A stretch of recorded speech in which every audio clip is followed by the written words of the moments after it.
than 5 years investigating, proving the provenance of this alleged film, this top secret film, which we're about to show you, and which you are about to see. And it purportedly shows an alien, an extraterrestrial biological entity being interrogated at the S2 facility in 1997 by members of the U.S. military. Yes, an alien creature being interrogated by members of the U.S. military. And just a few weeks ago, our guest, Jon Stewart, hand-delivered his entire investigation to Congressman Tim Burchett's office. And he's become the first non-government civilian to submit a report to the United States Congress regarding the extraterrestrial phenomenon. And Jon joins us now. Jon, welcome to the show. It's a pleasure to have you here on Redacted.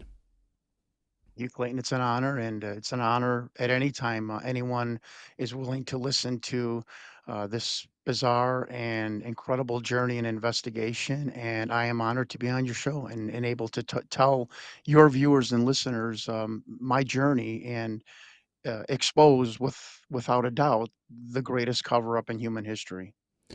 So we're going to show this film in a minute, and it's about 2 minutes and 57 seconds long, this film from 1997. We're going to walk through it, and you're going to explain to our viewers exactly what we're seeing, but I do want to provide some context here on how this film came to be, how you got your hands on this film, and the cover-up surrounding this film. So how did you first learn about this interrogation that took place at 1997 at the S2 facility? Like most people back in 1997, this was part of, or this was a documentary that came out, and I was living this baller lifestyle. I had a black Porsche, a powerboat on Lake Michigan, living in the 36th floor of one of the hottest real estate markets and areas in Chicago, and I say that not to impress anybody, but to impress upon people. I go to sit down and watch this documentary thinking alien interview. This is gonna be like a weird humanoid looking person handing a clipboard over to a general at the Pentagon for a job interview. I mean, this is how my brain was thinking, and I'm sitting down, and in 30 minutes into this documentary, this footage comes on. It's not professionally done. It doesn't have any cuts. There's people in the foreshadow. This gray alien is bone color, bone, like human bone. It's got round eyes, not almond-shaped eyes. If I'm hoaxing a video of a gray alien, it's gonna be gray, and it's gonna have the typical almond eyes. And this bizarre physiological monitor next to the being that goes up and down and not across the screen. And then Victor, the alleged whistleblower who claimed to have helped smuggle this out of Area 51, that's the way insiders talk of Area 51. And, and I had a psychologist tell me that I've probably encountered 10,000 people in my life with, wrestling and, in the automobile industry and in politics. I've never heard anyone this intelligent in my life, and I don't think a 23-year-old screenwriter in '96 could have made up this script that Victor was talking about. I mean, the vernacular he used was bizarre, and he used a term called medical flagging. The creature starts to medically flag. And I asked my old doctor, who was about 65 years old at the time in '97, on my annual checkup. I said, "What is medically flagging?" He looked at me. He goes, "Where did you hear that from? That's like a army medical term we used in the '50s and '60s." I'm like, "Wait a minute, what is going on here?" And then there was some weird an acronym on the bottom, DNI, David November Igloo slash 27. And Victor tells us that was the Department of Naval Intelligence. So I run for Congress 2 years later with this film in the back of my mind going, "What is going on here?" And I don't wanna say his name anymore because I'm getting admonished for doing so, but I was on a political bus tour, and I went up to a senator during a break and, who has passed away now, and I said, "Senator, what is the Department of Naval Intelligence?" And Clayton, you look in my eyes. This guy went from jovial, happy senator to this aggressive look, and he looked at me, he goes, "You don't need to know anything about that." And he stormed off, and he never talked to me the rest of the tour, which was a weekend. And I'm thinking to myself, and Clayton, you're a journalist, you're an investigative reporter too. I'm thinking, wait a minute. I got a hoaxed video with medical terminology from 50s and 60s. I've got a gray alien that's tan and round eyes, medical staff that are in short sleeve scrubs and not in biohazard suits to really hype up the video. I've got a monitor that I have never seen in, 35 years of my life back then, and I've got 3 letters on this hoaxed video that has just pissed off a United States senator. What in God's name is going on with this film?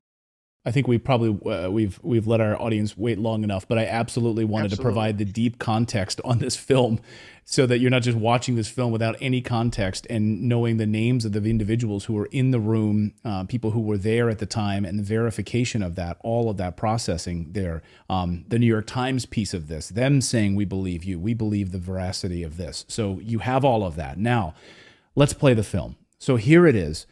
This is, again, it's silence. There's no audio on this. What are we looking at here as we play this film? What are we seeing on our screen, John? Okay.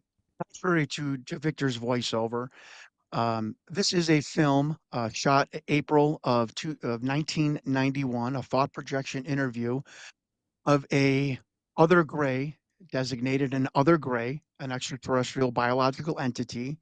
He is a haploid, which means he came with only one sexual chromosome. Human beings are diploids. For any microbiologists out there, if I'm hatcheting those words, I'm sorry. But this being had only one sexual chromosome. He came to the S2 alpha, the official designation of the underground facility that housed the alien interrogation and retention program. That's the unofficial name of what this was. They call these interview suites the ambassador suites because the government did try for the care and did treat these and look at these beings and still do as ambassadors from other planets and other dimensions. And if you hear David Grush coughing on his words, it's because he doesn't want to tell you that some of these beings are from other dimensions. And so this being was very ill at the time. He had a respiratory issue. Now, Sean David Morton also heard. I can't verify this veracity, that it's some sort of debilitation or disease with its heart lung sac. It does not have a traditional heart. It's got a heart lung one sac, which was the need for the special monitor, which goes up and down, does not go across. To monitor this bizarre heart lung one sac organ that the alien has. And behind the viewing glass were 5 men, 2 telepaths. There is a researcher out there, and I don't doubt it. And because I've seen the outline of the figure, um, and I didn't catch this, and someone else did, so I'm crediting them. I don't ever want to not credit other people that Colin Powell was in that interview room. Now, I know that sounds crazy. I can't verify it, but it certainly looks like the outline of him. It looks like an African American male in his 50s wearing an Army Class A dress uniform. Funny, the Rear Admiral that was on my list was the person that reported intelligence to the Joint Chiefs of Staff.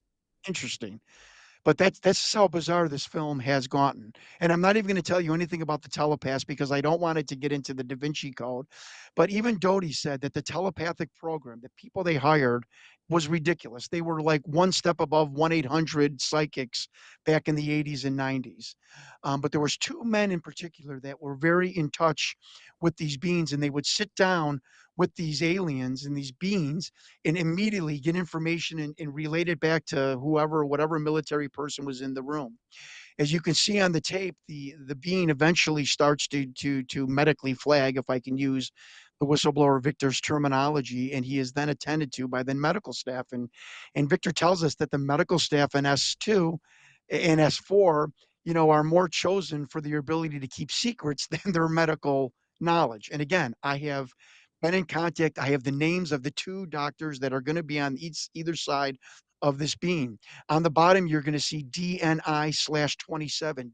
That is the Department